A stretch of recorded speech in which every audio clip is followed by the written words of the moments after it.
Muito bem-vindos a todos. Esta é a terceira sessão da Calítica Masterclass. O meu nome é Ana Aldina, diretora de Networking e Desenvolvimento Profissional. No âmbito da Calítica Masterclass, pretendemos criar esta união de forma digital, onde podemos interagir com profissionais guineenses, como somos nós, entre nós, como também com pessoas como o professor Altair, especialmente conhecedor do sistema e do nosso próprio país, sistema internacional como do nosso sistema na Guiné-Bissau, e é isso que nos traz aqui hoje, uma apresentação do senhor professor.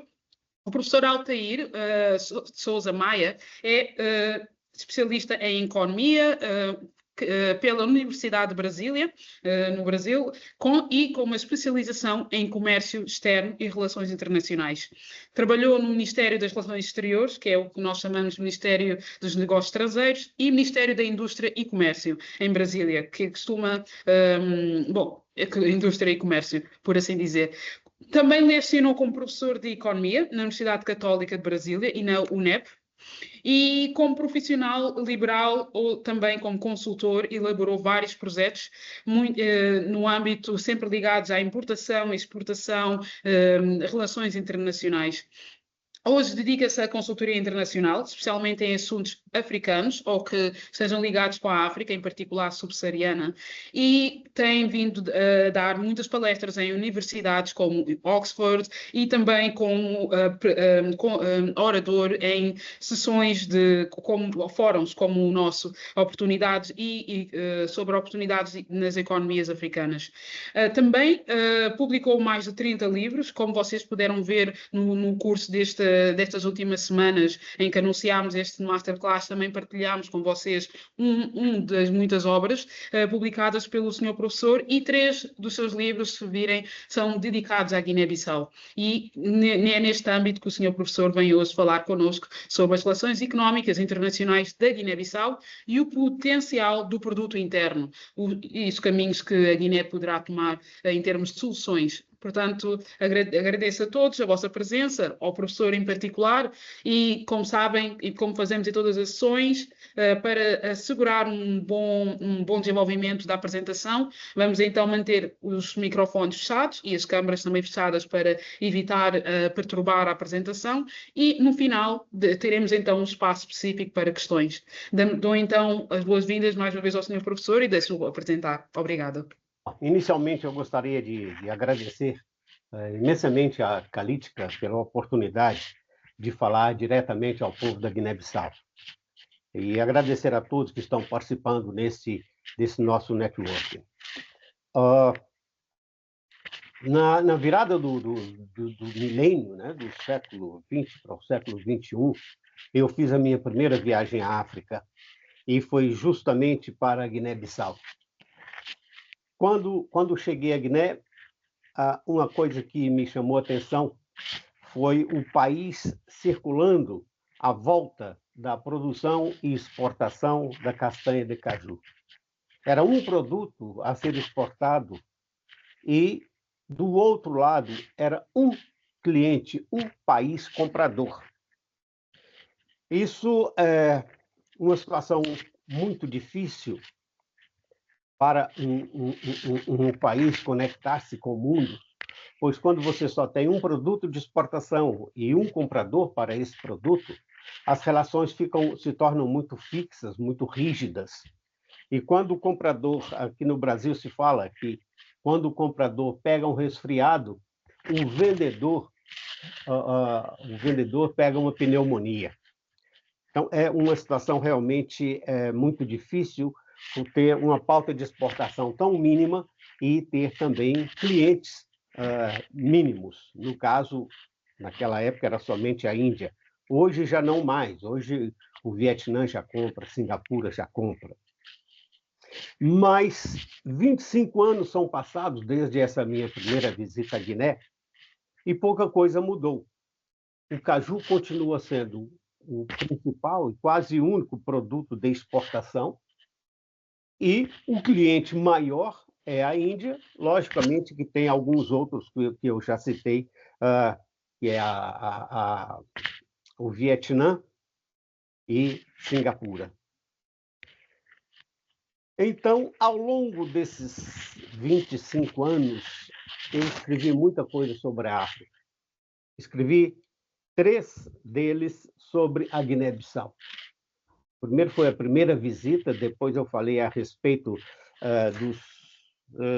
deixa-me ver aqui. A gente esquece o nome. Foi Brasil e Guiné, laços indissolúveis. E depois o terceiro falava das relações internacionais.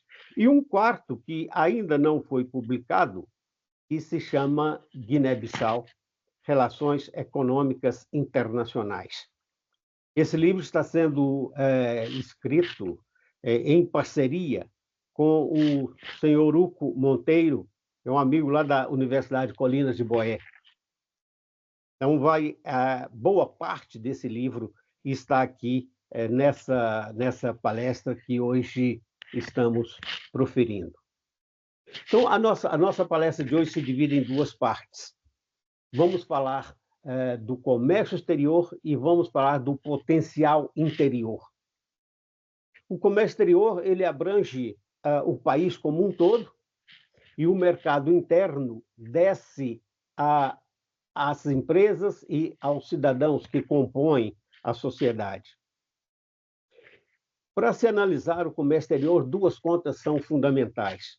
A conta de exportação e importação de mercadorias e a conta de importação e exportação de serviços. E as tabelas ao longo dessa palestra são todas do International Trade Center, que analisa o comércio, as exportações de todos os países do mundo. O comércio exterior é de fundamental importância para a Guiné, pois o nível de produção interna é muito baixo ainda. Isso faz com que as necessidades da sociedade, da comunidade, do país como um todo, essas necessidades sejam supridas através da importação de países de diversas partes do mundo. Na tabela a seguir, poderia mais claro, por favor? Nessa tabela que está na tela no momento, nós podemos verificar o total das importações da Guiné-Bissau. Em 2024, a Guiné-Bissau alcançou 539 milhões de dólares de importações. Essas importações, os 3 primeiros produtos abrangem 40% de todo o valor que foi importado. Esses produtos são os combustíveis, os cereais e bebidas alcoólicas ou não.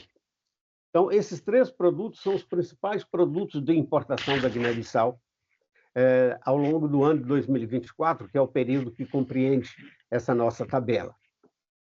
Logo a seguir, vem 5 produtos que são produtos de investimento.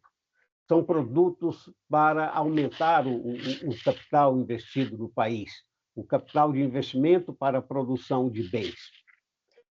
E esses produtos atingem a faixa aí de 25% do total das importações.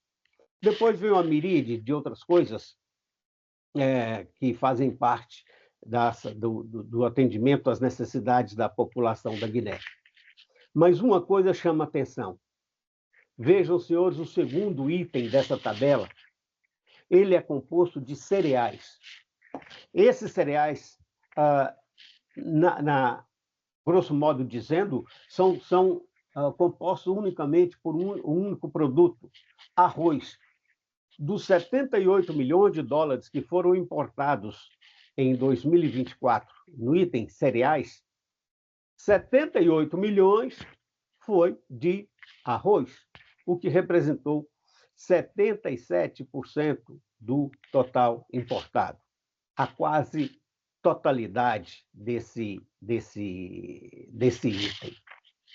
Então, o arroz, que nós vamos falar mais tarde, é um produto básico da alimentação na Guiné-Bissau. Do lado das exportações, nós temos que é mais concentrado ainda. Quando você analisa as estatísticas de exportação nesse período de 2020 a 2024, que é essa tabela que está em tela, então nós verificamos que em 2024, dos 212 milhões de dólares que foram exportados, a castanha de caju respondeu por 198 milhões de dólares, ou seja, 93% de tudo que foi exportado foi castanha de caju. Um detalhe é que essa castanha sai praticamente toda in natura. É a castanha não processada. Não tem valor agregado. Simplesmente se recolhe e exporta. E 93% das exportações são de castanha de caju. Vocês podem verificar que nos anos anteriores, em 2023, apenas 67% era de caju, mas isso em função de uma brusca queda nas exportações. Se em 2024 foram 212 milhões exportados, em 2003, metade disso apenas, 102 milhões. E o caju, a queda do caju, levou a essa queda no total das exportações.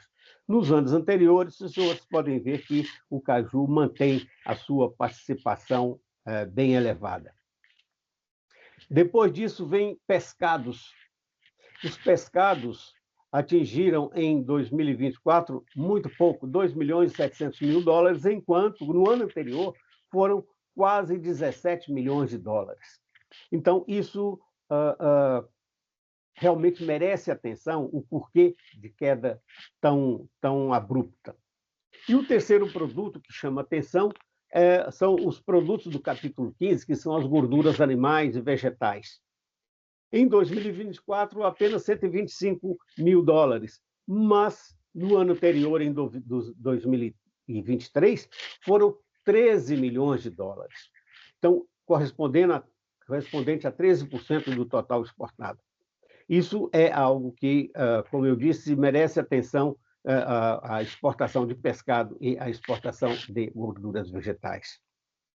Então, nós temos aí essa alta concentração, mas tem alguns produtos se despontando, como as gorduras vegetais e animais e o pescado. Quando você chega ao somatório disso tudo, então você vai ter o resultado da sua balança de pagamento, da sua balança comercial, perdão, que é o resultado das exportações menos as importações. Isso aí nos dá a balança comercial. E a balança comercial, nós podemos verificar na tabela, logo aí, então, que em 2024 foram importados 539 milhões de dólares e exportados apenas 212 milhões. Isso gera um déficit ou um resultado negativo de 326 milhões de dólares no ano de 2024.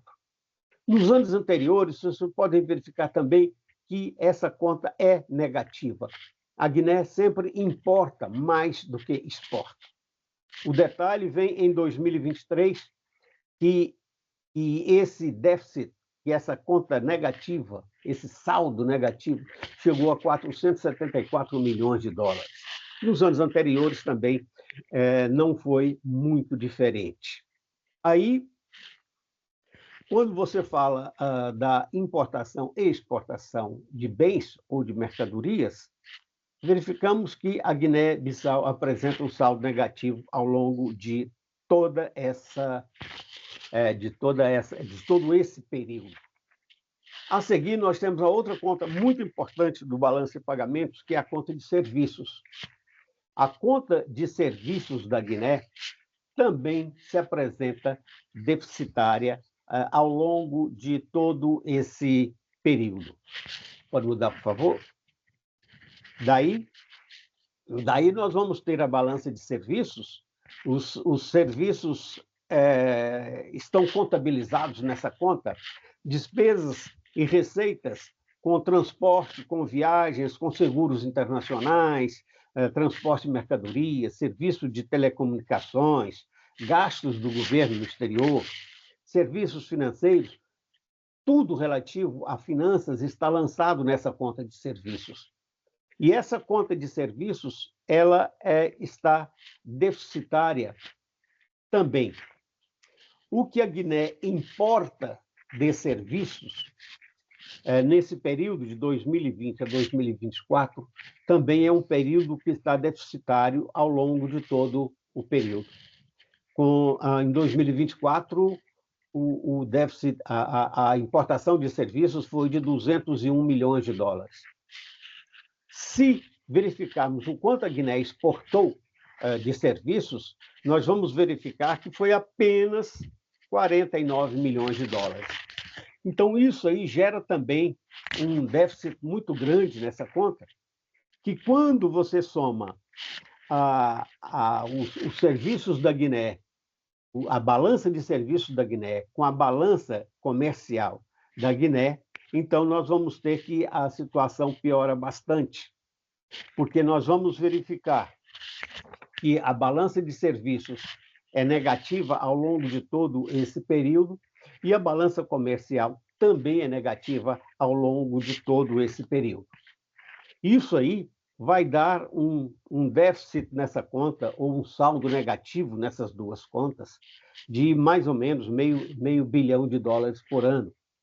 Em 2024, nós tivemos que foi 479 milhões, em 2023 foram 619 milhões, depois 343. Então, é uma conta que vem aumentando.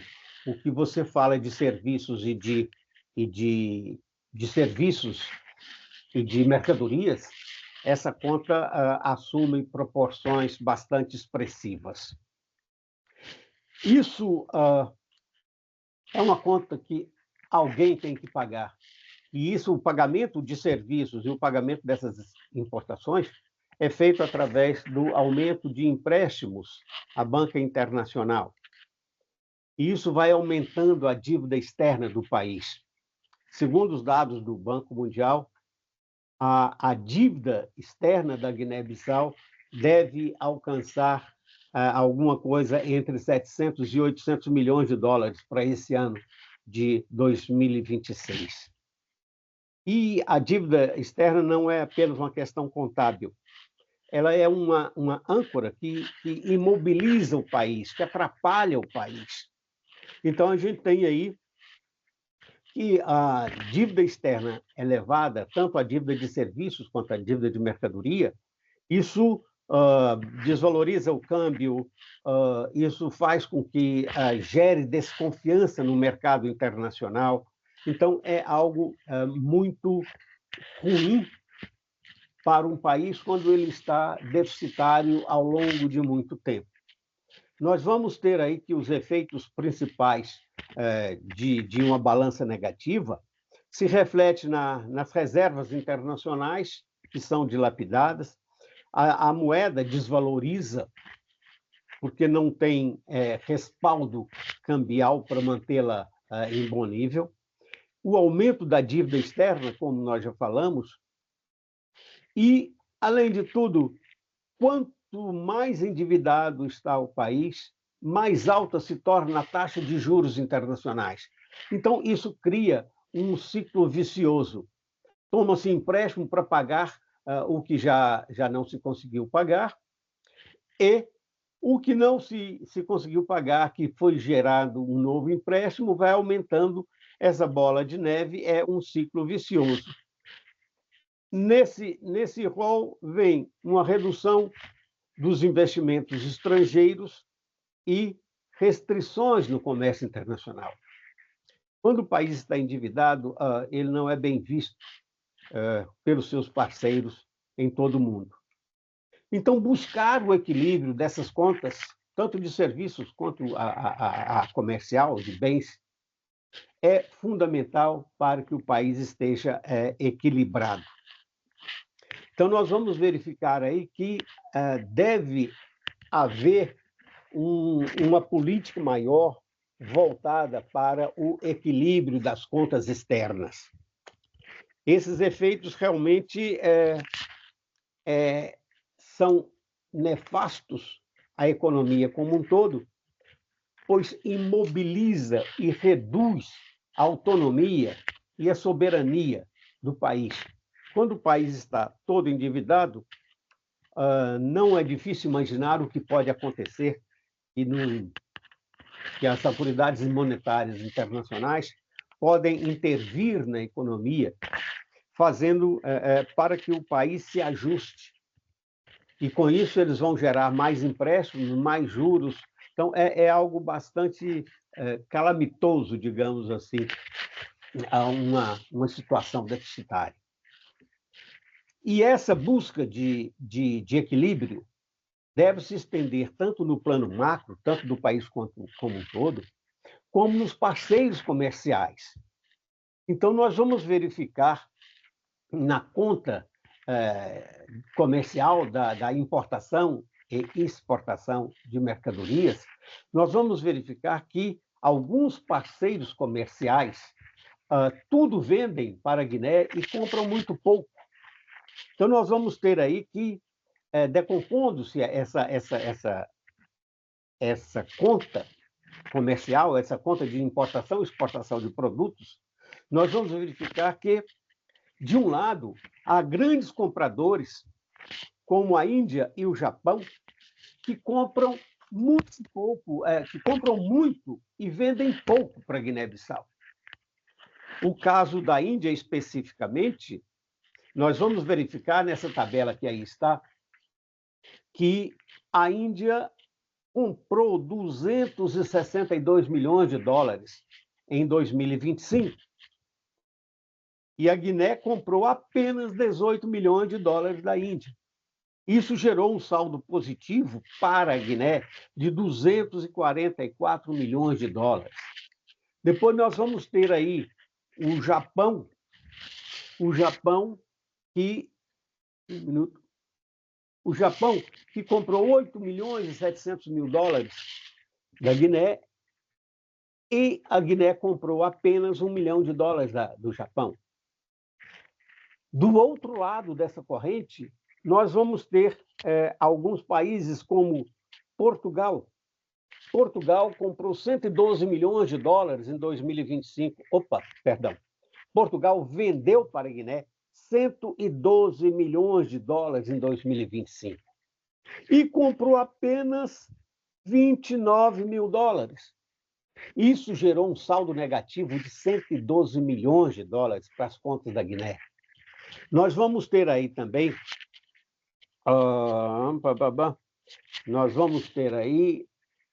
a Turquia. A Turquia importou, a Guiné importou da Turquia 28 milhões de dólares e a Turquia comprou apenas 2 milhões de dólares da Guiné. E assim nós vamos ter diversos outros países que muito vendem para a Guiné e pouco compram. Isso gera uma situação deficitária junto a esses países. Então, quando se busca o equilíbrio das contas do país em termos macroeconômicos, há que se buscar também um equilíbrio bilateral com esses países. Se um país muito vende para a Guiné, é de se esperar que ele compre pelo menos alguma coisa. Mas alguns países nada compram ou compram muito pouco. Então, nós vamos ter Portugal é o grande vendedor para a Guiné, pouco comprando. Nós vamos ter a China como o segundo país que muito vende para a Guiné e pouco compra. E nós vamos ter aí Turquia, Holanda, Bélgica, Espanha, Estados Unidos, que também muito vendem para a Guiné e pouco compram. E há diversas formas de você corrigir uma situação como essa. Se Portugal, por exemplo, compra muito vende para a Guiné, é natural que Portugal também comprasse da Guiné. Então, isso pode-se desenvolver uma política de reciprocidade para fazer com que haja um equilíbrio nessa conta, não um equilíbrio total, mas pelo menos uma redução disso daí. Porque se Portugal vende 112 milhões de dólares para a Guiné e compra apenas 29 mil dólares, esse desequilíbrio é muito grande. Então, um acordo bilateral, Guiné-Bissau, Portugal, pode buscar uma correção nesse sentido. E as contas dos parceiros têm que ser analisadas conta a conta, e o Ministério dos Negócios, como a Dina falou, o Ministério dos Negócios tem que buscar uma alternativa para tentar equilibrar essa questão. A questão bilateral, vamos falar da questão da CDAO.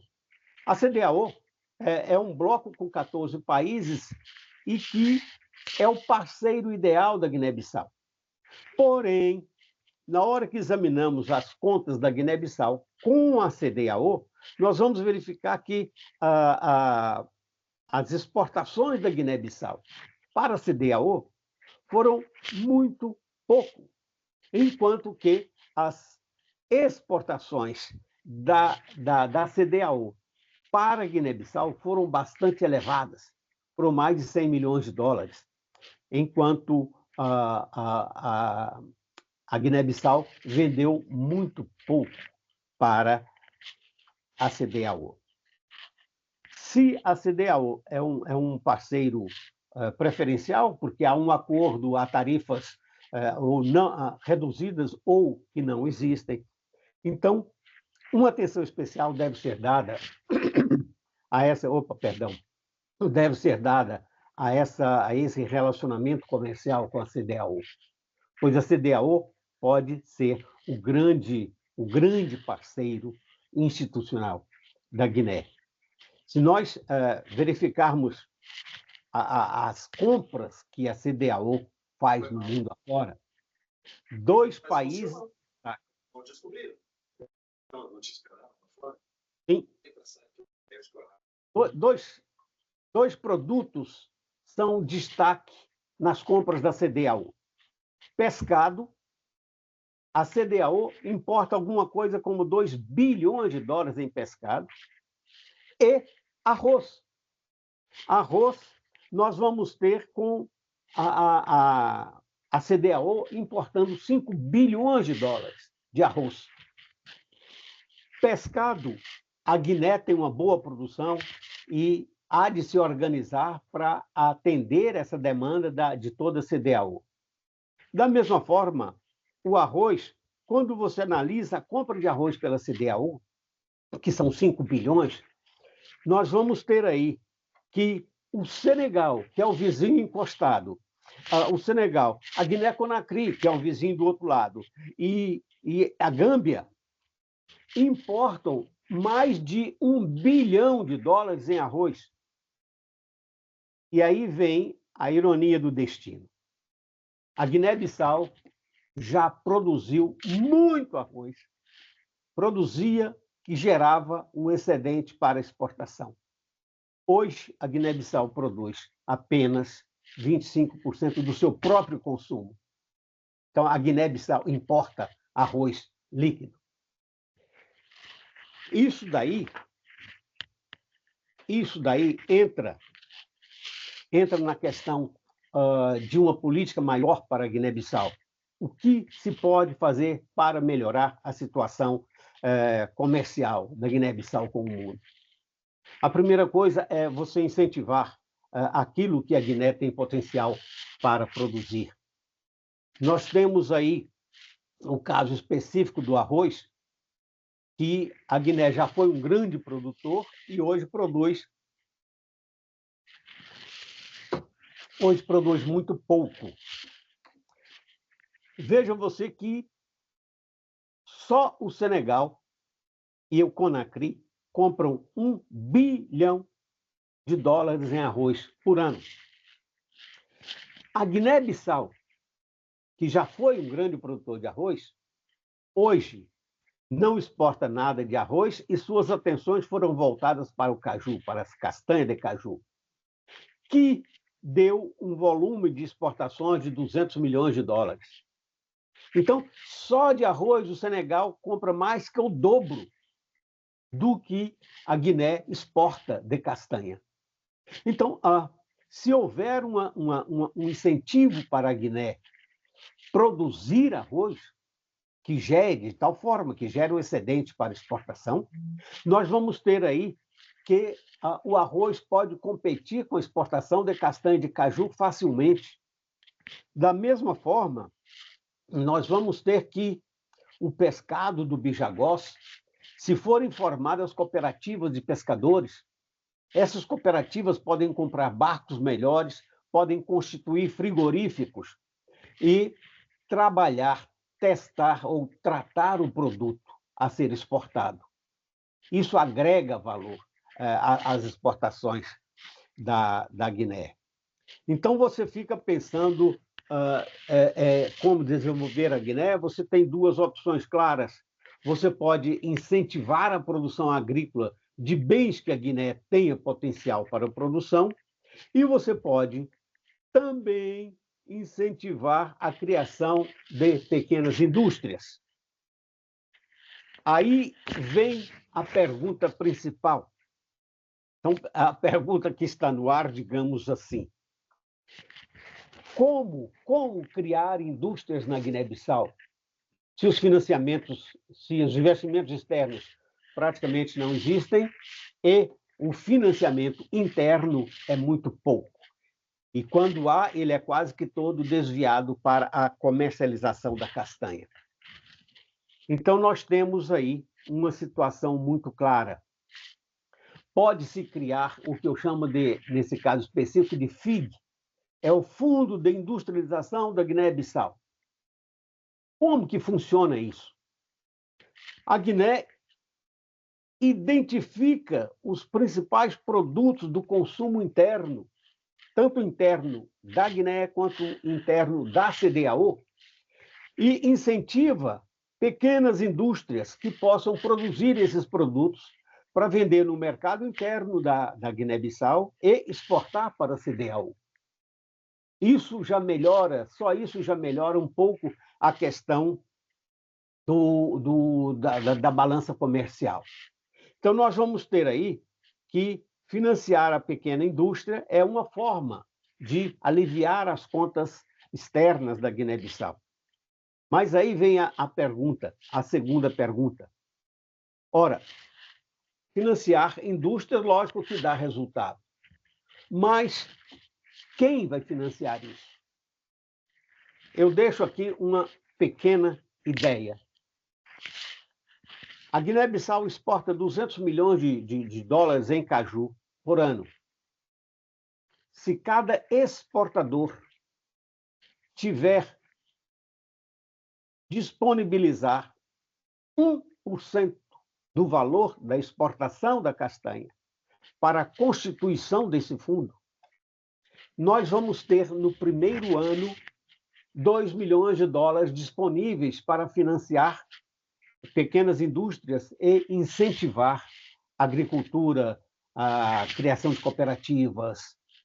Então, isso daí, se você pensa em investimentos até 50 mil dólares, num primeiro ano, você poderia ter aí 40 indústrias nascentes, com 1% apenas do total da exportação do caju. A segunda pergunta que se coloca é: mas o exportador da castanha, ele vai colocar simplesmente 1% da sua exportação e não receber nada em troca? Não é bem assim. Quando ele aporta, quando chega na liquidação do câmbio, quando chega dinheiro na conta do exportador, 1% é desviado para esse FIG. E esse exportador recebe um título de investimento no fundo de investimento da Guiné-Bissau. Esse título, ele rende algum juro e pode ser negociado no mercado interno ou resgatado daí a 1 ano, 2, 3 ou 4, vai da política a se desenvolver. Então, se você pensar em pequenas indústrias, olha, a pequena indústria de enxadas, facões, foices, chinelo de dedo. Uma coisa, sempre que eu vou à Guiné, algumas pessoas pedem chinelo de dedo, tipo Havaiana. Sabe quanto custa uma fábrica de chinela de dedo? Menos de $10.000. Menos de $10.000. Da mesma forma, não sei se os senhores conhecem a matraca. Matraca é um equipamento pequenininho, uma maquineta, né? Um implemento agrícola, onde você coloca a castanha ali dentro e vai plap, plap, plap, plap, e vai plantando. Eu tenho visto na Guiné que o sistema de plantação é através do enxada com cabo curto e a pessoa fica curva. Curva, cavaca o chão, coloca semente, cobre com o pé. A matraca faz exatamente isso aí, diferente. A pessoa vai em pé, vai colocando a semente. Cada maquininha dessa custa menos de $100. E montar uma fábrica como essa não custa $20.000. E o mercado para isso, tanto na Guiné quanto na CDAO, seria imenso. Então, o comércio exterior, eu vivo dizendo que o comércio exterior não é coisa de amador. Você tem que parar, pensar, analisar, ver as oportunidades que você tem, ver como equilibrar suas contas. Os países exportadores de petróleo têm uma frase que diz a maldição do petróleo, porque os países concentram tanto no petróleo que esquecem os demais setores da economia. A mesma coisa, no caso da Guiné-Bissau, pode ser aplicada ao caju, à castanha de caju. E por aqui eu termino deixando essa reflexão para os senhores. Muito obrigado e, mais uma vez, obrigado a Calítica pela oportunidade. Muito obrigada mesmo. Professor, existe um ditado, bom, eu diria aqui então em português, conhecimento é poder. Então, estamos aqui a falar de situações em que a Guiné tem um grande potencial de importação, exportação, e mais importante ainda, melhor, potencial de exportação e formas de mitigar a importação. E a questão que se coloca é, ok, até um certo momento era a Guiné-Bissau que fazia um grande nível de exportação em termos de arroz, atualmente em termos de caju, e desde já obrigada, vemos que temos informação já com dados de 2025, que é ainda mais atualizada a informação, a foto que nos está a dar. E aqui, nesta lógica, ok, sabemos que neste momento existe um déficit, um problema na balança entre aquilo que o país pode fazer, mas em vez de produzir internamente como fazia no passado, agora importa. Muitos países, e principalmente aqui na Europa, quando veem que têm eles mesmos o potencial de produzir internamente, acabam por criar barreiras económicas através de tarifas, impostos e tudo mais à importação para poder proteger um pouco o mercado. E é por isso que eu estava a iniciar, dizer poder é conhecimento, porque pronto, não estou a dizer que os nossos líderes são ignorantes no assunto, mas seria muito mais benéfico, tanto para o país como para as gerações futuras, haver uma proteção pronto, da economia, para evitar tanta dependência. Então, neste caso, professor, e como é especialista também no âmbito das relações internacionais e negociações, deixo então aqui já algumas das perguntas que temos no nosso chat em relação à sua apresentação. Na sua opinião, quais são as principais estratégias que um país como a Guiné-Bissau, tendo em consideração também a balança de poder em qualquer tipo de negociação, quais são as estratégias que um país como a Guiné-Bissau pode usar na renegociação de acordos comerciais que existem atualmente e que, pronto, para poder trazer um pouco mais de benefício, tanto acordos com Portugal, acordos com a China, pronto, a título de exemplo. Obrigada. Perfeito, Dina. Veja você que a Guiné assina acordos de pesca com países da Europa, com países da Ásia, para pesca no Bijagós. Ora, a última, eu não sei como está hoje, mas a última vez que eu vi uma negociação dessa, a Guiné estava assinando com a União Europeia um acordo de pesca e a União Europeia pagaria 10 milhões de dólares para a Guiné-Bissau. Ora, o acordo é colocar tantos navios pescando, mas a Guiné não tem condições de fiscalizar isso. Então, esse acordo é muito nefasto, porque na hora que acabar o pescado do bijagós, nós vamos ter que a Guiné vai gastar bilhões para recuperar a situação de pesca no bijagós. Então, uma alternativa para isso é chamar esses países que, ao invés de pescar no bijagós e levar embora, eles instalem frigoríficos na Guiné-Bissau. Eu sei que, se não me engano, nas margens ali do rio Gabu, há instalações frigoríficas que já foram usadas há algum tempo atrás. Então, isso pode ser colocado na mesa de negociações. Inclusive, no caso específico de Portugal, por que Portugal não investe em frigoríficos para o pescado, para a Guiné exportar o pescado pronto para consumo? Quer dizer, então, essas coisas todas têm que ser dimensionadas e colocadas na mesa de negociação, e a Guiné exigir que seja um acordo menos leonino, né? Porque os acordos que a Guiné tem assinado, às vezes é obrigada a assinar, são acordos leoninos que muito pouco ajudam. Num dos primeiros livros que eu escrevi, eu falei que a ajuda internacional mais prejudica do que ajuda. Porque, para começar, a metade do dinheiro da ajuda internacional já não chega à Guiné. E quando chega, chega com fins específicos que não são voltados para a produção. Então, isso aí, os acordos que a Guiné necessita fazer, são acordos que têm que priorizar o bem-estar da Guiné. Tem que priorizar a necessidade que a Guiné tem de gerar empregos, de gerar receita de impostos e fazer com que haja uma certa folga para que a Guiné possa respirar, né? Porque fica muito complicado se a dívida externa aumenta, se não há receita suficiente para cobrir as importações. Então, o país vai ficando cada vez mais impactado e com menos possibilidade de manusear as próprias alternativas. Uhum. Sim, ok, muito obrigada. Eu concordo.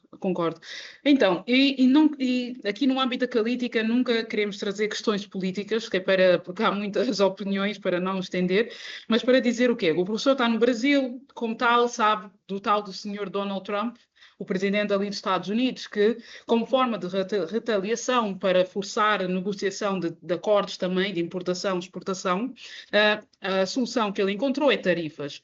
Mas neste caso, na sua opinião, qual é que seria, se fosse a Guiné, numa situação de, estávamos aqui a falar de renegociação, qual é que seria, se tivermos de chegar ao extremo em que o outro país, Portugal, França, a China, não flexibiliza, ou mesmo a União Europeia, chegarmos ao momento em que dizemos, ok, estes acordos de pescas aqui na zona, não temos forma de fiscalizar ali no mar, como tal, de agora em diante, preferimos que utilizem as nossas arcas frigoríficas aqui na zona de Gabu e tudo mais. Então a pergunta é exatamente essa. Seria melhor a Guiné abandonar, denunciar o acordo que está ali e começar um novo, e também em termos de retaliações comerciais, porque depois vem sempre, quando um país começa a ser mais ciente do seu poder, acaba o outro também por querer retaliar. Como tal, qual seria a melhor estratégia? Sim. Perfeito. Olha, há um acordo dos países africanos com a África que se chama AGOA. Esse acordo permite a exportação em bases preferenciais para os Estados Unidos, especificamente. Acionar esse acordo ou esse instrumento é fundamental para que a Guiné consiga exportar para os Estados Unidos. Da mesma forma, há um acordo tarifário com a Europa que pode ser acionado para que a Guiné consiga colocar seus produtos na Europa. Mas é necessário que não sejam somente produtos in natura, produtos agrícolas in natura. A Guiné tem que fazer um mínimo de processamento. Então, se houver alguma possibilidade de processamento da castanha de caju, a Europa e os Estados Unidos são os grandes consumidores de castanha de caju. Tanto que a Índia pega toda a castanha da Guiné-Bissau, viaja 15 mil quilômetros até a Índia, lá processa a castanha de caju e depois volta com essa castanha processada para vender na Europa e nos Estados Unidos. Então, se houver a possibilidade da constituição de uma grande cooperativa para processadores de castanha na Guiné-Bissau, então nós vamos ter que a Guiné passa a ser de exportador de castanha in natura para exportador de castanha processada. E, nesse momento, a receita da Guiné, vamos supor que os 200 milhões de dólares fossem processados, os 200 milhões de dólares da exportação de castanha da Guiné fossem todos processados na Guiné-Bissau. Só de caju, essa receita, com certeza, ultrapassaria o dobro disso aí, de 400 milhões de dólares, com toda certeza. Então, na hora que você exporta castanha in natura, você está exportando emprego, você está exportando impostos, você está exportando energia, porque você pode usar a casca da castanha para geração de energia.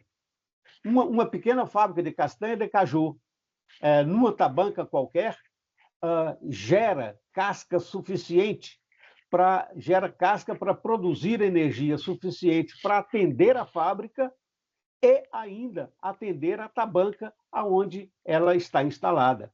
Então, essas coisas têm que ser pensadas e buscar apoio, buscar ajuda, de tal forma que isso possa ser concretizado. Porque, como você disse, que na hora que um país começa a se erguer, as tarifas impostas são muitas. E isso aqui do Brasil a gente conhece bem. Sim, sim. É verdade, é verdade. Obrigada. Sim, é triste, mas é o que acontece. E, de facto, esse é o maior, não só o problema da Guiné, mas eu diria todos os países que são ricos em recursos. O Brasil ainda assim está mais desenvolvido em termos não só técnicos, mas também em termos de infraestrutura, não só exportação, extração de óleo, mas também refinaria, enquanto a Guiné, lá está. É muito surpreendente saber que a castanha do caju é exportada para a Índia. Eles usam o produto depois de refinado para vender para fora, portanto, metem já algum valor acima e depois também podem usar a castanha, em vez de estar fora, ainda utilizam para produzir energia para os carros e tudo mais. Portanto, há ali ainda um valor que não estamos a ter em conta quando extraímos só o produto bruto. E lá está, outra vez, conhecimento é poder, não é? E riqueza. Então. É triste, mas é a realidade. Bom, e temos aqui mais umas perguntas para si, professor. Então, aqui o Severiano pergunta: como podemos reativar a produção do arroz em grande escala para exportação sem prejudicar a dinâmica ou o lado grande da exportação que já temos da castanha? Ou seja, tornar a Guiné um atrativo para mais do que um produto. Sim. Perfeito. Vamos tomar como exemplo o açúcar aqui no Brasil. O açúcar que está sendo plantado hoje, ele já foi comprado. Ele já foi comprado por alguém no exterior. Então, essa pessoa abriu uma carta de crédito para o produtor interno, e o produtor interno, com essa carta de crédito na mão, ele pega o financiamento para a produção do açúcar, que ainda não está nem plantado. Então, nós temos a situação do arroz aí na Guiné-Bissau, junto à CDAO. A CDAO compra 5 bilhões de dólares em arroz. Isso vem de diversas partes do mundo, mas a maioria vem da Ásia. Então, se a CDAO compra 5 bilhões de dólares por ano em arroz, por que não financiar a produção de arroz na Guiné-Bissau, que já tem tradição e know-how e conhecimento na produção, como você diz? Isso é algo que o Ministério dos Negócios da Guiné-Bissau pode chegar para a CDAO e questionar e pedir um apoio nessa direção. Digamos aí que a CDAO resolva apoiar a produção de arroz na Guiné-Bissau. Que destine desses 5 bilhões que importa por ano, 5% para a produção de arroz, que será exportado para a CDAO. Então, isso daí daria aos produtores locais financiamento para iniciar uma produção. A CDAO não é uma organização somente para reduzir tarifas. É uma organização para buscar a estabilidade econômica dos países que compõem. E isso aí a Guiné pode muito bem negociar, pois a Guiné tem know-how na produção de açúcar e na exportação de açúcar, porque já fez isso no passado. Ok. Muito obrigada, professor. Um bom ponto. Ok, aqui a nossa colega Rashida, ela pergunta qual é o papel que pode a diáspora, pessoas como nós aqui, guineense, desempenhar no fortalecimento das relações económicas internacionais? A diáspora guineense pode exercer um grande papel nas exportações da Guiné. Se não me engano, você está na Bélgica. Por que não Perto, Luxemburgo. Ok. Por que não promover aí um salão de produtos da Guiné? Não precisa ser produtos de alta tecnologia. Não, sempre que eu vou à Guiné, eu compro camisas com estampado africano.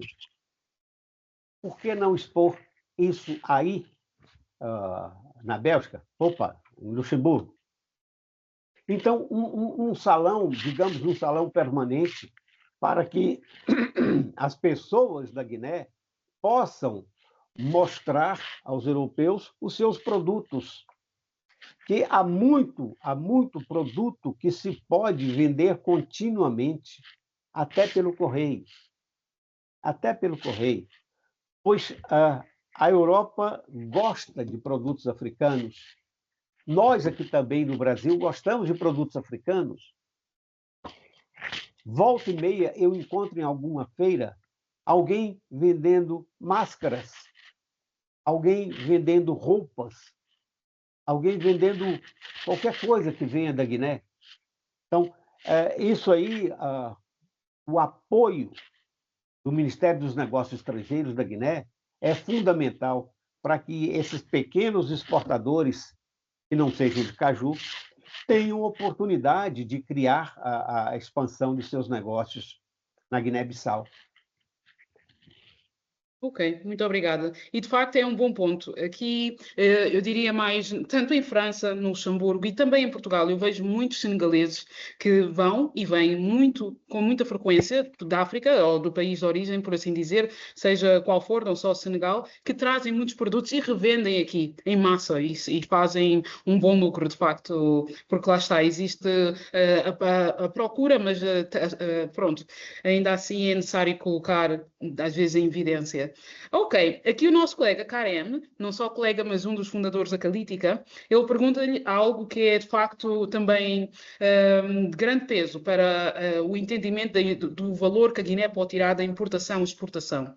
A pergunta é: qual é o impacto real que a nossa moeda, franco CFA, tem no débito do balanço? Portanto, não é só os produtos que nós importamos e exportamos, mas qual é o impacto que a moeda também traz para o ganho e a perda do nosso país e todos os países que usam esta moeda, de facto. Ok, obrigada. O franco CFA ele tem o seu lastro em euro, e esse lastro não custa barato.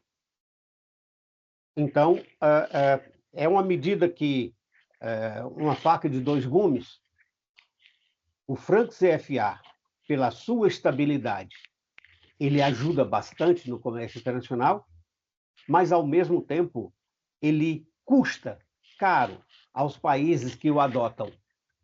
Então, há uma discussão em curso a respeito de uma moeda eco. Essa moeda seria a moeda de toda CDAO. Lógico que quando você tem o domínio sobre a sua moeda, você tem mais poder de negociação. O poder de negociação pelo franco CFA fica todo fora da Guiné. Então, essa nova moeda que está vindo aí, creio que é 2027, se não me engano, pode facilitar bastante o comércio dentro do bloco da CDAO, o que daria uma certa estabilidade monetária e econômica, e também frente aos demais países africanos.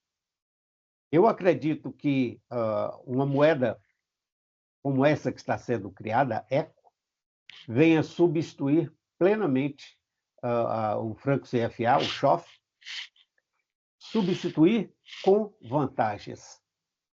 Agora, para que isso aconteça, é necessário que todos os países estejam de acordo, de pleno acordo, e busquem equalizar as suas relações internacionais. Porque quase todos os países são deficitários, africanos são deficitários em suas contas. Então, isso aí tem que se buscar alguma industrialização.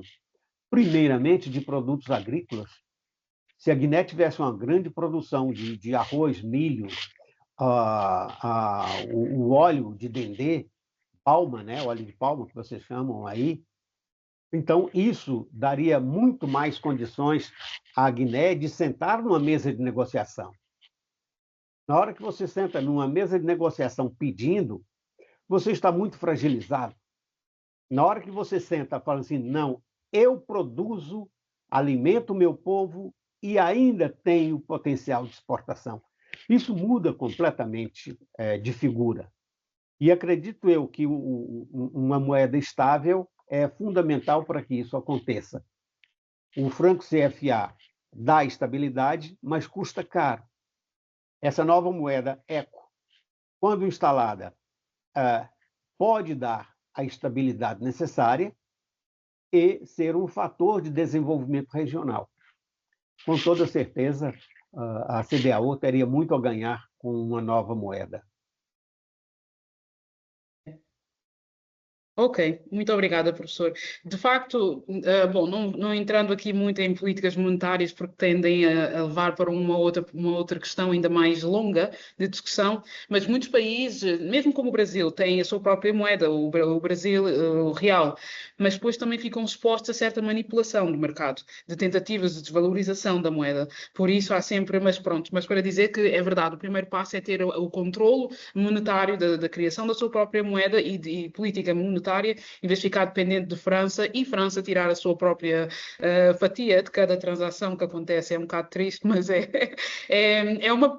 Pronto, sem querer criticar muito, sabemos que os nossos antepassados, quando negociaram a dependência, foi independência política, não tanto económica. Agora entendemos que a dependência económica é o próximo passo, e porque então, caso contrário, acaba por continuar a fragilizar qualquer política que tenhamos em mente. Pronto, professor, como lhe tinha dito, ainda temos mais questões, mas eu, para lhe dizer que sabia que muita gente ia gostar desta sessão, e aqui o nosso colega Inácio começa por lhe dizer parabéns ao senhor professor pela brilhante apresentação, e de facto estamos todos muito, muito contentes. Então, eu tenho várias perguntas, por isso eu peço um pouco, eu vou uma a uma. Então, ele pergunta, o professor falou das operações em termos de, falou abaixo e acima da linha da balança de pagamento. E então, aqui o Inácio gostaria de ouvir um pouco mais que o professor explicasse a implicação da dívida interna em detrimento da dívida externa. Começamos então aqui. Obrigada. Ok, olha, são contas entrelaçadas. né? A partir do momento que você não tem uma balança equilibrada, você vai gerando débitos na banca internacional. Esse débito ele é pago de alguma forma.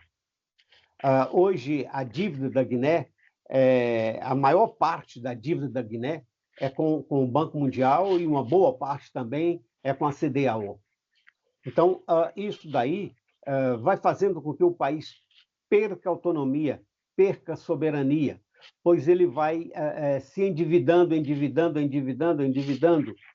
e chega um momento que a banca internacional pode parar e fazer, olha, ou você faz a reforma que nós queremos, ou nós não vamos mais ajudar vocês. Então, isso aí é uma situação em que o país está endividado, aqui no Brasil se fala até as orelhas, né? Está endividado e não tem condições de reagir. Nós tivemos aqui, coisa de uns 30, 40 anos atrás, uma situação semelhante, em que o FMI ditava as normas da nossa economia, o que nós podíamos fazer, o que nós não podíamos fazer. Ou seja, grosso modo, nós não tínhamos autonomia em comércio exterior. Isso daí foi resolvido com o Plano Real, mais ou menos, grosso modo falando, como um plano SCHOF, o plano Franco-CFA, que opera, que atua na CDAO. Então, isso daí deu uma certa estabilidade ao país e nós conseguimos sair desse buraco. Agora, a questão da dívida interna, ela pode ser resolvida a partir do momento que o país tenha produção. Se você tem uma dívida externa baixa, mas o país tem pouca produção, então não há geração de impostos suficiente para equilibrar essa dívida interna. E a dívida externa, ela é crucial na vida do país. Nós estamos chegando aqui no Brasil com mais de 70% da dívida externa, com mais de 70% do PIB. Já é uma situação perigosa também. Então, isso daí tem que ser... os gastos governamentais têm que ser equacionados, têm que ser reduzidos, e, da mesma forma, a produção tem que ser incentivada, a exportação tem que ser incentivada. Na hora que você tem produção suficiente para alimentar o país e gera um excedente, você tem impostos decorrentes dessa comercialização interna e você tem receita externa quando você está exportando esse país, esses produtos. Isso daí é fundamental. Na hora que você pensa em pequenas cooperativas para a produção de amêndoas, né, para extrair a casca da castanha de caju e vender a amêndoa, já é um passo. Quando você pensa na formação de cooperativa de pescadores para montar um frigorífico e gerar excedente de exportação de pescado, isso aí é outro fator que alivia as contas. Então, o governo tem que ser pensado como um todo. Você não pode pensar apenas num setor e deixar os outros de fora. Esses outros podem ter tanto potencial quanto o caju, mas não recebem nem incentivo e nem atenção governamental. Se você tivesse hoje na Guiné-Bissau uma grande produção de arroz, a Guiné-Bissau estaria atendendo a demanda da CDAO. Ali, encostado. Então, é muito mais fácil você negociar com seus vizinhos do que você negociar com Estados Unidos, Canadá, México ou Brasil. Então, na medida que você tem a sua produção organizada, você consegue ganhar competitividade. E hoje você não navega no mercado internacional se você não tiver competitividade. Isso é fundamental, isso é um passo crucial. Obrigada a todos pela vossa paciência e, mais importante, pela vossa participação. É sempre um prazer ter-vos aqui e vossas questões também, muito pertinentes. Obrigada, professor. Até. Tchau. Quando necessário, estou sempre à disposição. Obrigadíssima. Nós é que agradecemos. Obrigada. Uma boa tarde. Até. Tá.